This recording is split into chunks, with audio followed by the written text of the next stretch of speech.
지난 토요일에 우리 목사님과 함께 우리 여러 성도님들이 헤비타트 봉사를 다녀왔습니다. 모두 의미 있는 지난 토요일에 우리 목사님과 함께 우리 여러 성도님들이 헤비타트 봉사를 다녀왔습니다. 모두 의미 있는 집 짓는 일에 수고를 많이 했습니다. 오늘도 집 한 채를 지으려고 합니다. 오전 1부 예배 때는 우리 조광호 전사님이 반석 위에 주춧돌을 놓아주셨습니다. 저녁 예배 때는 그 위에 기둥을 세우려고 합니다. 99칸 양반가라는 말이 있습니다. 여기서 칸이라는 것은 우리말인데 기둥과 기둥 사이를 말합니다. 예를 들어서 가로로 기둥이 5개 있고 세로로 3개의 기둥이 있다면 기둥 사이가 4칸이고 2칸씩이니까 합쳐서 8칸 집이 되는 겁니다. 저도 그림을 그려서야 알았습니다. 조선시대 때는 그 민간 가옥이 이렇게 해서 99칸을 넘을 수가 없었다고 합니다. 왜냐하면 임금님이 사는 그 궁궐이 100칸 이상 되는 것은 궁궐이 되기 때문에 나라법으로 금지해 놓았다고 합니다. 그래서 99칸짜리 집을 지으려면 상당히 많은, 제가 대략 계산해 보니까 121개인가요? 그렇게 많은 기둥이 들어가는 것 같습니다. 큰 집, 좋은 집을 지으려면 많은 기둥이 필요하죠. 또 누가 훌륭한 목수인가를 얘기할 때 빠지지 않는 대목 중에 하나가 어떤 목수가 좋은 기둥감을 많이 가지고 있는가가 그 좋은 훌륭한 목수를 평가하는 데 있어서 아주 중요한 요소 중에 하나이기도 하다고 합니다. 기둥이 잘 세워져야만 그곳에 대들보가 올라가고 또 그 위에 지붕이 덮이고 또 좋은 건물이 세워질 수 있습니다. 예로부터 기둥이 기울면 집안이 망한다고 해서 그 기둥을 세우는데 굉장히 세밀한 주의를 기울였던 것도 알 수가 있습니다. 기둥은 든든하게 서 있어야 합니다. 오늘 본문에서 우리가 함께 읽은 기둥은 그 재질이 놋입니다. 놋으로 기둥을 세웠습니다.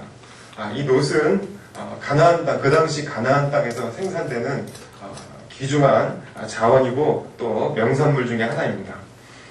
이 놋은 성막을 지을 때도 사용이 되었고 또 오늘 성전을 지을 때도 사용한 아주 중요한 물품 중에 하나인데요. 성전 내부를 장식하는 데 있어서 가장 많이 사용된 물품 중에 또 하나이기도 합니다. 놋의 특성은 먼저 우리가 알 수 있는 것은 그것의 불변성입니다. 잘 변하지 않는 것, 쉽게 변하지 않는다는 것입니다. 그래서 성전에 특별히 그것을 사용했을 것도 같기도 합니다. 이것을 우리에게 적용시켜 보면 우리 신앙생활의 불변함을 말하는 것이라고 할 수 있겠습니다. 신앙생활은 변함이 없어야 합니다. 히브리서 3장 14절에 우리가 시작할 때 확신한 것을 끝까지 잡으면 그리스도와 함께 참여한 자가 되리라고 했습니다. 처음 시작한 마음, 출발할 때의 마음을 끝까지 견고하게, 든든하게, 변함없이 가지고 있는 것 너무나 중요한 것입니다. 우리가 십자가의 복음으로 구원을 받았다면 그 십자가의 복음을 끝까지 붙잡고 놓지 않는 것 중요한 일입니다. 우리는 세문학교를 알고 있습니다. 역사가 100년이 넘어가죠. 그 교회 교인들 중에, 그 성도들 중에 3대 혹은 4대를 넘기는 교인이 그렇게 많다고 합니다. 부모님이 섬기던 교회를 내 교회로 삼아서 그것을 떠나지 않고 대를 이어서 그 부모님들의 견고한 신앙을 잘 이어간다는 뜻이겠습니다. 또 놋은 그 의미하는 바가 힘이기도 하고요, 구원이기도 합니다. 하나님의 능력이기도 합니다. 출애굽해서 그 광야 생활하는 중에 불뱀이 나오죠.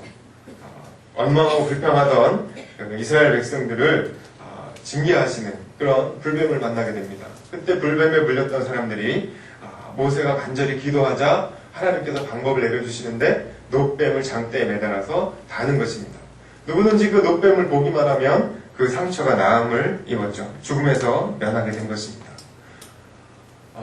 일반적으로 그 장대에 매달린 노뱀을 우리는 십자가에 달리신 예수님의 모습이라고 그렇게 말하고 있습니다. 예수 그리스도의 십자가의 보혈이 우리의 힘이고 곧 우리의 능력이 되는 것입니다. 놋과 같은 놋과 같은 기둥의 첫 번째 특징은 그래서 불변함, 튼튼함, 견고함입니다. 그리고 힘이고 능력입니다. 우리 모두는 하나님의 교회를 위해서 이런 든든한 그리고 견고한 불변하는 그런 놋기둥이 다 되었으면 정말 좋겠습니다. 정말 우리가 믿을 만한 일꾼이 되고 또 칭찬받는 일꾼이 되고 또 예수 그리스도의 구원을 어디서나 자랑할 수 있는 그런 일꾼들이 된다면 우리 하나님께서는 얼마나 기뻐하실까요? 고대에는 지진이 아주 많았다고 합니다. 그래서 이 지진에서 견디게 하기 위해서 기둥을 아주 튼튼하고 또 견고하게 만들었다고 하는데요. 최근에도 우리가 잘 알고 있습니다. 중국, 또 일본, 또 우리나라에서도 지진의 소식이 있었습니다. 그리고 또 많은 사상자들이 나오기도 했습니다. 땅이 흔들리면서 기둥을 무너뜨리고 그리고 기둥이 무너지자 집도 그 기둥과 함께 망가지고 처참하게 무너져 내렸습니다. 기둥이 든든하게 튼튼하게 서 있지 못하기 때문에 집이 무너지는 것입니다. 내진 설교를 연구하는 사람들이 있습니다. 지진이 끝나고 나면 그들은 무너진 기둥을 연구한다고 합니다. 그것이 어떤 모양으로 어떤 형태로 망가졌는가를 연구해서 어떻게 하면 기둥이 무너지지 않게, 기둥이 망가지지 않게 할 수 있을까를 연구한다고 합니다. 지진이 오더라도 쓰러지지 않는 기둥이 있다면 그 집은 설 수 있는 것입니다. 기둥은 건물의 중심이 됩니다. 그리고 그 건물이 든든하게 잘 서 있을 수 있는 받침대의 역할을 합니다. 그래서 때로 기둥은 불굴의 의지를 상징하기도 합니다. 큰 건물들이 무너져 내리고 밖에 칠했던 그런 타일들이 떨어져 내려가더라도 끝까지 남아있는 기둥의 모습들을 우리는 종종 화보를 통해서 또 볼 수가 있습니다. 우리들의 신앙도 이와 같아야 할 것입니다. 기둥과 같은 신앙, 다시 말하면 다른 모든 우리를 장식하고 우리를 드러내려 했던 다른 모든 것들이 다 떠내려가도, 다 무너져 내려도, 다 떨어져 나가더라도 그래도 우리의 신앙만은 끝까지 무너지지 않고 쓰러지지 않고 그렇게 대담한 기둥처럼 서 있어야 한다는 것입니다. 우리에게 지진과 같은 시험이 오고 또 홍수와 같은 사단의 공격이 오더라도 든든하게 서 있는 그 사단의 시험에서 이기는 그런 사람들이 다 되어야 할 것입니다. 지난 특별 새벽기도 기간에 우리는 목사님을 통해서 그 빌라델피아 성도들에 관한 말씀을 들었습니다. 그들은 성실했고 인내했습니다. 적은 능력을 가졌지만 기회가 열렸을 때 최선을 다해서 사명을 감당하려고 그리고 사단의 시험을 물리치고 결국 이기려 애썼기 때문에 결국에 가서는 하나님의 성전의 기둥이 되라는 그런 놀라운 축복과 은혜를 받았던 그 말씀을 우리는 들을 수 있었습니다. 우리 각 사람은 각자가 성령의 전입니다. 하나님의 성전입니다. 우리 각자의 마음에 든든한 기둥을 세워야 합니다. 그리고 그런 스스로의 마음의 성전의 기둥을 잘 세운 사람들이 교회를 위해서 묵묵히 쓰임받는 또 다른 기둥이 되는 것입니다. 이와 같은 사람들에게 결국 하나님께서는 영원한 하나님 나라의 성전의 기둥이 되게 하시는 것입니다. 또한 오늘 본문을 통해서 우리가 알 수 있는 것은 기둥은 세워지는 위치가 있다는 것입니다. 오늘 21절 말씀을 보니까 이 노수로 만들어진 이 견고하고 단단한 기둥을 특별한 낭실 앞에 세웠다고 합니다. 이 낭실이란 말을 쉽게 요즘 우리의 말로 이해한다면 현관입니다. 현관. 참 이상하죠? 보통 기둥이라는 것은 이렇게 건물 안에 있기 마련인데 건물 앞, 현관 앞에 두 기둥을 세운 겁니다. 좋은 기둥은 자기가 서 있어야만 하는 그 위치에 정확하게 서 있어야 합니다. 예수님께서 산상수훈의 마지막 말씀을 마치실 때 집 짓는 자의 비유로 끝을 맺으십니다. 미련한 자는 모래 위에 집을 세우고 지혜로운 자는 반석 위에 세운다고 말씀하셨습니다. 바람이 불고 창수가 나도 무너지지 않는 까닭은 그 집의 기초를 반석 위에 놓았기 때문입니다. 기둥은 세워져야 할 위치가 따로 있습니다. 사실 요즘은 따로 어디서 기둥을 갖다가 세우지 않죠. 기둥을 만들죠. 우리 이 앞에 그 동천 복지원입니까? 그 기둥을 이렇게 철근으로 막 이렇게 그 H빔이라고 하나요? 그걸 세우고 그리고 그 위에 시멘트 콘크리트를 갖다 붓고 많이 올라갔습니다. 예전에는 조금만 넓은 그 평수에 이렇게 홀을 만들려고 그러면 기둥이 이렇게 가운데나 아니면 이렇게 옆쪽에 이렇게 서 있었어야 합니다. 그래서 참 기둥이 넓고 좋은 장소인데 기둥이 있으면 참 애매합니다. 저 기둥을 무너뜨릴 수도 없고 그렇다고 그 기둥이 있는 교회들 많이 있죠. 그 기둥 뒤에 딱 숨으면 졸기도 좋고. 요즘에는 공법이 좋아가지고 웬만큼 넓은 홀을 지어도요 기둥이 이렇게 드러나지 않습니다. 여기만 해도 지금 기둥이 없죠. 그렇습니다. 없는 건 아니죠. 있긴 있지만 보이지 않죠. 저렇게 숨었기 때문입니다. 좋은 건물일수록 기둥이 견고하고 튼튼하게 마련인데 그 튼튼하고 견고한 기둥을 요즘에는 철근을 집어넣고 또 콘크리트를 붓고 이렇게 해서 견고하게 만들어갑니다. 이런 튼튼한 기둥이 없는 건물은 좋은 건물, 훌륭한 건물이 될 수 없습니다. 그런데 이제 준공검사가 이제 공사가 다 끝나고 준공검사를 이제 마치고 입주를 할 때가 다가오는데도 여전히 기둥이 밖에 드러나 있고 속에 철근이 보이고 이런 건물이 있다고 상상해 본다면 이건 완전히 부실공사인 거죠. 기둥은 숨습니다. 들어가 있습니다. 만약에 이 강대상 앞에 떡하니 기둥이 있을 수밖에 없다면 그 기둥이 요긴하고 정말 중요하다 하더라도 얼마나 많은 성도님들에게 미움을 받겠습니까? 저 기둥이 좀 볼 때마다 가슴이 아플 겁니다. 교회의 성전의 기둥도 이와 같습니다. 교회에 맡아서 봉사해야 될 많은 장소들 또 위치들이 있습니다. 우리 자신이 몸된 교회에 기둥들이 되어진다면 우리는 어느 곳에 있어야 될 그리고 어느 곳에 속한 그런 기둥들이 될까요? 찬양의 은사가 있는 분들은 찬양팀에 봉사할 수 있습니다. 또 가르치는 재능이 있으면 교학교 교사로 봉사할 수 있습니다. 안내도 할 수 있고요. 찬양 봉사를 할 수도 있습니다. 어느 곳이나 기둥들이 다 필요하게 마련입니다. 우리 이 일을 감당하기 하는 데 있어서 이분은 꼭 있어야 됩니다. 또 이 일들이 제대로 진행되려면 이분이 필요합니다. 이런 모습들, 이런 역할들이 우리가 다 되어져야 한다는 것이죠. 그런데 만약에 상상해 보겠습니다. 왜 나는 건물 안에 들어가 있고 싶은데 왜 나를 건물 밖에 기둥으로 세웠습니까? 나도 안에 들어가겠습니다. 그리고 기둥이 뿌리를 뽑아서 성큼성큼 걸어 들어온다면, 또는 여기 서 있는 기둥이 왜 나만 평생 이렇게 무거운 지붕을 이고 하루 종일 일평생 365일 서 있어야 합니까? 나도 대들보처럼 좀 누워 있어야 되겠습니다. 이렇게 말하면서 기둥이 누웠다면 온전히 설 수 없을 것입니다.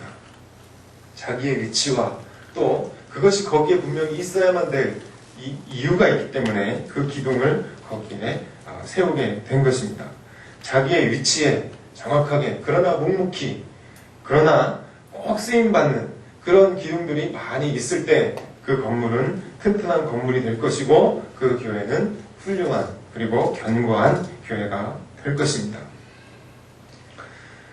오늘 우리가 함께 읽은 이 기둥에는요 이름이 있습니다. 두 기둥의 이름이 있는데 하나는 야긴이고 하나는 보아스입니다.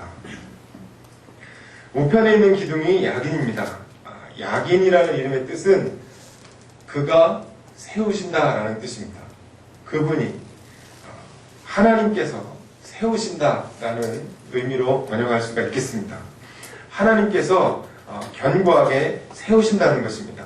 오늘 솔로몬의 성전이 지어진 이 자리가 어디입니까? 바로 그 옛날 아브라함이 자기의 아들을 번제로 삼아 드리려 했던 바로 그 자리입니다. 그 자기의 독자도 아끼지 않고 드리고 싶어서 쌓았던 그 제단이 있던 그 자리에 오늘 솔로몬의 성전이 세워지는 것입니다. 솔로몬은 자기가 세우는 것일지도 모르겠습니다. 자기가 세운다고 생각했을지도 모르겠습니다. 다윗은 자기가 준비해서 세웠다고 생각할지도 모르겠습니다. 그러나 이 성전은 오늘 그 옛날부터 유래가 깊은 곳에 하나님께서 스스로 하나님을 위해 세워가고 계시는 것입니다. 야긴의 이름이 그렇습니다. 하나님께서 세우시는 것입니다.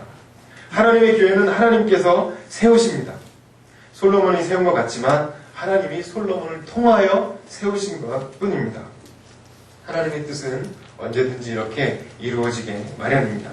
지체될지 모르지만 그러나 지체되더라도 이루어지게 마련인 것입니다. 하나님께서는 베드로 사도를 통해서 예루살렘 교회를 세우시고 바울 사도를 통해서 유럽 지역에 많은 교회들을 세우셨습니다. 청교도들을 통하여 미국의 교회를 세웠고 언더우드와 또 아펜젤러 선교사님을 통해서 우리 한국 교회를 굳건하게 세우셨습니다. 우리는 또 우리 담임 목사님과 함께 우리는 충성스러운 성도가 되어서 꿈의 동산을 아름답게 세워가고 있습니다. 하나님께서는 우리를 통하여 하나님의 일을 하고 계시는 것입니다. 예루살렘 교회의 기둥은 야고보입니다. 또 베드로입니다. 요한입니다. 그들을 통해서 하나님께서는 그 예루살렘 교회를 부흥시키셨습니다. 120명이 전혀 기도에 힘쓸 때 그들이 기도에 힘쓰도록 12사도는 그들을 지도했습니다. 그들이 나가 복음을 전했을 때 하루에 3,000명이 회개하고 세례를 받는 역사가 일어났습니다. 소수의 기둥이 잘 섰을 때 하나님께서는 부흥의 역사를 그곳에 허락하신 것을 우리는 볼 수 있습니다. 우리는 지난주일 3주년 창립 기념주일을 보냈습니다. 246장 찬양을 불렀습니다. 3절 가사가 이렇습니다. 이 교회에 위하여 눈물과 기도로 내 생명 다하기까지 늘 봉사합니다. 하늘의 영광과 베푸신 축복이 진리와 함께 영원히 시온에 넘치네. 하나님께서 우리 교회를 세워주시고 하나님께서 우리 교회의 영광과 그리고 베푸신 축복이 진리와 함께 영원히 넘칠 것입니다. 한편의 기둥이 있습니다. 또 다른 한편의 기둥의 이름은 보아스입니다. 보아스라는 이름은 하나님께서 그가 지키신다. 곧 하나님께서 지키신다. 하나님의 능력으로 영원히 지켜주신다라는 뜻입니다. 보아스라는 이름의 기둥이 상징하는 것은 하나님의 능력입니다. 다윗은 일찍 이렇게 고백했습니다. 나의 힘이 되신 여호와여, 내가 주님을 사랑합니다. 하나님을 나의 힘이라고 그렇게 고백했습니다. 여호와는 나의 목자시니 내가 부족함이 없으리라고 고백했습니다. 하나님께서 우리의 힘이 되십니다. 우리들이 의지할 만하고 또 우리에게 힘이 될 것만 같은 것들이 참 많이 있습니다. 지식 또는 재물 또는 권력, 우리의 경험, 또 좋은 직장, 좋은 건강, 아니면 우리의 자녀들이 출세하는 것. 그러나 우리가 생각할 수 있는 건 이런 것들은 다 일시적인 힘일 뿐이라는 것입니다. 오래가지 못합니다. 변한다는 것입니다. 유한하다는 것입니다. 그러나 우리의 하나님의 힘은 영원한 능력이 되신다는 것입니다. 하나님은 모든 힘들의 근원이고 모든 창조의 힘이고 통치의 힘이며 구속의 힘이고 그리고 세상 모든 것들을 심판하시는 힘입니다. 하나님께서 우리에게 주시는 그 힘은 바로 성령의 능력입니다. 오직 성령이 너에게 임하시면 너희가 권능을 받고 내 증인이 되리라고 말씀하십니다. 주의 성령께서 우리에게 능력이 되십니다. 그래서 두 개의 기둥을 합하면 이렇습니다. 하나님께서 세우신 것을 하나님의 능력으로 영원히 지켜주실 것이다. 이러한 이름을 가진 두 개의 기둥이 성전 앞에 서 있는 것입니다. 하나님께서는 교회의 기둥을 세우십니다. 어떤 것은 성전 안에, 어떤 기둥은 성전 현관 앞에. 명예롭습니다. 기둥들의 대표입니다. 거기에 서 있을 만한 긍지를 가져도 됩니다. 자부심 그리고 뭔가 뿌듯함 이런 것들을 가질만 합니다. 그리고 이러한 자부심과 또 이런 긍지를 가지고 어떤 상황에서도 그 자리에 버티고 서서 꿋꿋하게 견뎌내는 것, 그것이 아름다운 기둥의 몫입니다. 우리는 우리 몸된 이한교회의 기둥들입니다. 우리는 우리가 서 있어야 될 그 자리에 꿋꿋하게 서 있습니다. 긍지를 갖고 서 있습니다. 그리고 자부심과 뚜렷한 확신을 가지고 서 있습니다. 하나님께서는 우리 몸된 교회를 세우기 위해서 우리 각 한 사람 한 사람을 이곳에 기둥이 되라고 보내신 것입니다. 그러므로 불평할 수 없습니다. 왜 나를 세워놨냐고, 나도 좀 눕혀달라고 불평할 수 없습니다. 다만 그 성전을 계획하고 준비하고 친히 세우신 하나님의 손길을 따라 그곳에 서 있거나 아니면 그 위치에 담대하게 기다리고 있을 뿐인 것입니다. 지금까지는 기둥의 재료들 그리고 기둥의 위치가 얼마나 중요한지 기둥의 관점에서 살펴보았다면 마지막으로 중요한 것이 하나 있습니다. 모든 기둥이 기둥되기 위해서는 빠지면 되지 않는 중요한 것이 하나 있습니다. 그것은 바로 명장의 손길입니다. 13절 말씀을 한번 보겠습니다. 솔로몬 왕이 보내어 히람을 두로에서 데려왔다고 했습니다. 여기서 보냈다는 말은 왕의 말을 그의 입에 주었다는 뜻입니다. 그래서 사자가 이웃나라 두로로 갔습니다. 그래서 두로로 가서 사신을 보낸 거죠. 솔로몬 왕이 사신을 두로라는 곳에 보냈습니다. 그리고 거기에서 히람이라는 아주 솜씨 좋은 명장을 초빙해 온 것입니다.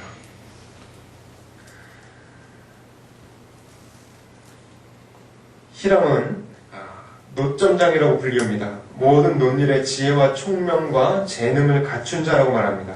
노을 전문적으로 다룰 줄 알고 어떻게 하면 아름다우면서도 튼튼한 기둥을 만들 수 있고 그것을 세울 수 있는지를 알고 있는 희대의 장인입니다. 그를 특별히 초빙해 온 것입니다. 우리나라의 전통 방식으로 지어진 건물 중에서 몇백 년이 지나도록 긴 세월 동안 허물어지지 않고 오랫동안 온전하게 버텨온 건물들이 많이 있다고 합니다. 그런데 특이한 것은 그런 어떤 건물들은요, 이렇게 옆면을 가서 이렇게 보면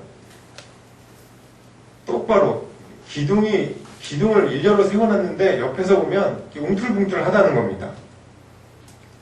왜냐하면 그 기둥을 쓰는데 기둥을 굽은 거, 똑바르지 않은 것 이런 것들을 썼기 때문이라고 합니다. 약간의 손질을 이렇게 한 자치는 그런 흔적은 있지만 굵기를 똑같게 한다든지 또 굽은 것을 펴려고 그렇게 애썼다든지 이런 흔적이 별로 없다는 것입니다.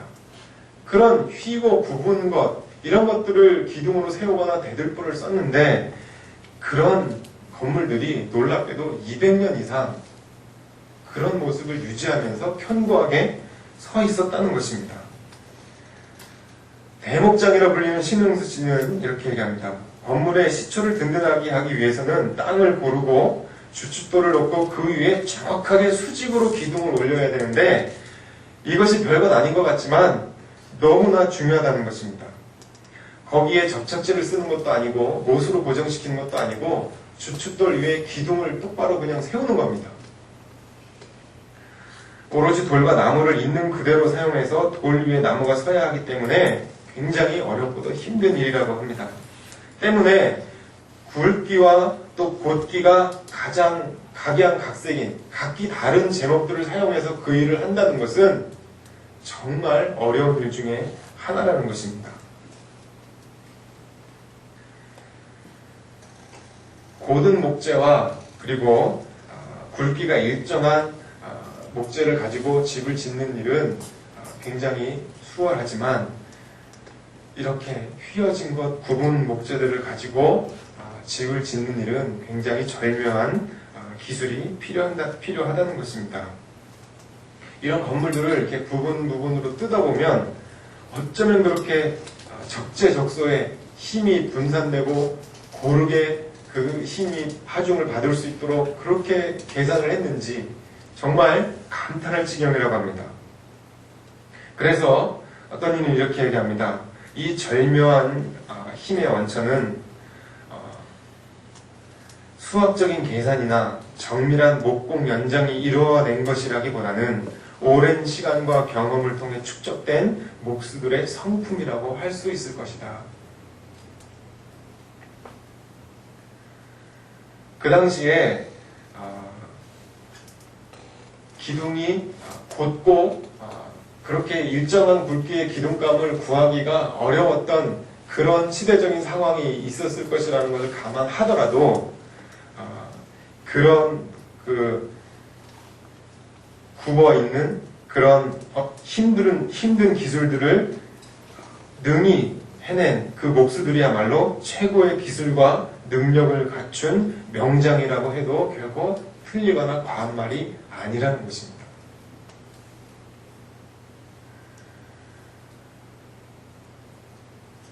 우리에게도 이런 명장의 손길이 필요합니다. 우리 자신이 내가 완벽한 기둥감이 아니라도 겁내지 않을 필요가 여기 있습니다. 겁내지 말아야 할 필요가 여기 있습니다. 우리에겐 누가 있습니까? 온 우주를 디자인하시고 그것을 손수 지어내신 누구도 따를 수 없는 그런 위대한 명장의 손길을 우리는 경험하고 받고 있는 자들입니다. 때로는 우리에게 굽은 모습이 있다 할지라도, 때로는 그렇게 단단하거나 그렇게 견고하지 않더라도, 때로는 변한 것 같고 때로는 흔들리는 모습이 우리에게 있는 것 같더라도 우리가 누구의 손에 들려있는가를 기억해야 하는 것입니다. 솔로몬 왕은 히람을 특별히 초청해서 그 기둥을 세웠다면 하나님께서는 우리 교회를 세우기 위해 우리 주님 예수 그리스도의 능력으로 그 예수 그리스도의 거룩한 손길로 우리들을 기둥되어 가도록, 그리고 우리의 이 모습 그대로 적재적소에 사용하셔서 하나님의 아름다운 교회가 든든하게 세워질 수 있도록 그렇게 우리를 만지시고 계시다는 것입니다. 그러므로 이제 우리는 각자 우리가 어디에 있든지 지금부터 새로 시작할 수 있습니다. 지금이라도 이렇게 얘기할 수 있습니다. 하나님, 이제라도 내가 단단한 자 되어서 든든하게 서겠습니다. 그곳이 어디든지 나의 자리가 있다면 조용히 숨겨지더라도 피곤하더라도 이제 나의 자리를 잡고 결코 요동치 않겠습니다. 주님께서 어떻게 쓰시든 모두 주님께 맡기고 주님의 손에 위에 세워지는 그런 아름다운 기둥이 되겠습니다. 그렇게 다짐하고 하나님 앞에 우리 자신을 맡길 때 우리의 부족하지만 흰 모습이지만 그러나 그럼에도 불구하고 200년을 넘도록 견고하게 세워진 그것처럼 영원 무궁한 그 하나님 나라의 아름다운 기둥들이 다 될 것입니다. 우리는 얼마나 큰 교회를 짓기를 원하십니까? 우리 이한교회는 얼마나 큰 교회가 될까요? 99칸 집을 짓기 위해서는 120개의 기둥이 필요합니다. 위대한 교회, 하나님을 위해 든든하게 세워지는 그런 아름다운 성전이 되기 위해 얼마나 많은 기둥들이 필요할까요? 하나님께서는 오늘 우리를 부르고 계십니다. 몸된 주의 교회, 주의 성전을 위해 든든하며 그리고 단단하고 그리고 아름다운 기둥이 되라고 우리를 부르고 계십니다. 우리를 부르고 계신 이 주님의 부르심 앞에 담대하게 용기 있게 주님의 손에 우리 자신을 맡기는 저와 우리 모든 성도님들 되기를 간절히 소원합니다.